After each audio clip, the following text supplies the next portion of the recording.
Good morning, good afternoon, good evening. Today I create this video on the behalf of the young girls and women in Cameroon. We want to thank someone.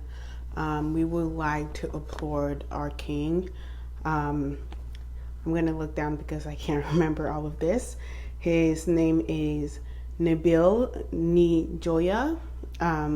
Nabil was given a 14-year-old girl to get married to. And not only did he turn down this young lady, he offered to pay for her education. He offered to support her and take care of her and hers.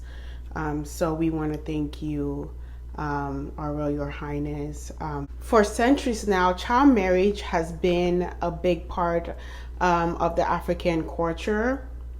15 million girls experience child marriage each year. 40% of those girls get married before the age of 18. And statistics says if we are not careful and if we do not start to implement laws and practices that can abolish this, by the year 2050, we are going to see that number double. So what perpetrates child marriage? I am going to speak on 5 different points. The first one is poverty. A lot of young girls get married to an older man that is already established and well off so that they can support their families. Number 2 is gaps in law and enforcement. If you are a little bit well off in Africa, you can get away with a lot of things, and that is not only in Africa, that's everywhere. So the laws about women's rights and young children and young women being protected needs to get established. We need to build strong foundations about that, and we need to start protecting these young girls. Number 3 is customary practice, which is to me like tradition.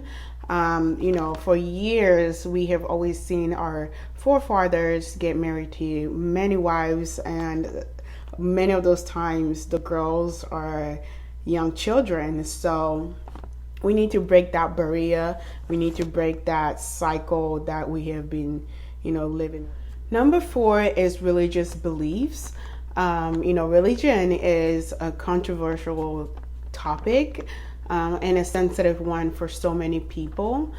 But it has its downsides as well, such as this practice of young children getting married to, men that are of age or could be their fathers. So we don't want to, ignore this one as well, because it is very present, and sometimes some of those girls get married to those men by force. It's not by choice.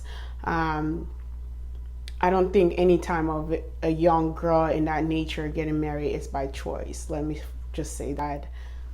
If you watch The Fisherman Diary, a Cameroonian movie, you will see this practice being portrayed in that movie.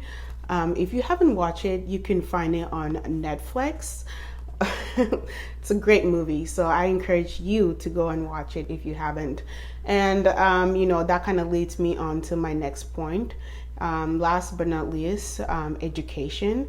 I think most of the time those young girls are not educated enough, and the community is not educated enough when it comes to this. They don't see how damaging it can be for those young girls, those children. They don't see the psychological trauma those women have to go through.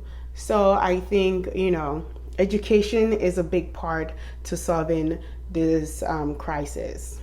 To wrap it up, I want to bring it to my Cameroonian brother, Our Royal Highness Nabil Nijoya.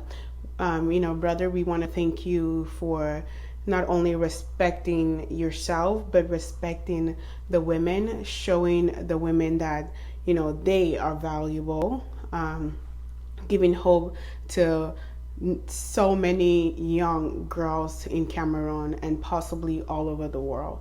So thank you. We are looking forward to, seeing what you're going to do for the community. We wish you nothing but the best of luck. And thank you for giving hope to the Cameroonian people, because it is uncertain right now in that country. And to see a leader like yourself brings joy to so many. And so thank you, brother, for being such a great leader and for showing great charisma. We hope to see you around. Thank you so much for watching. I hope you have a blessed day. I am wishing you nothing but joy and happiness during this holiday time. Take care of yourself, love yourself, be kind, and be gentle with yourself.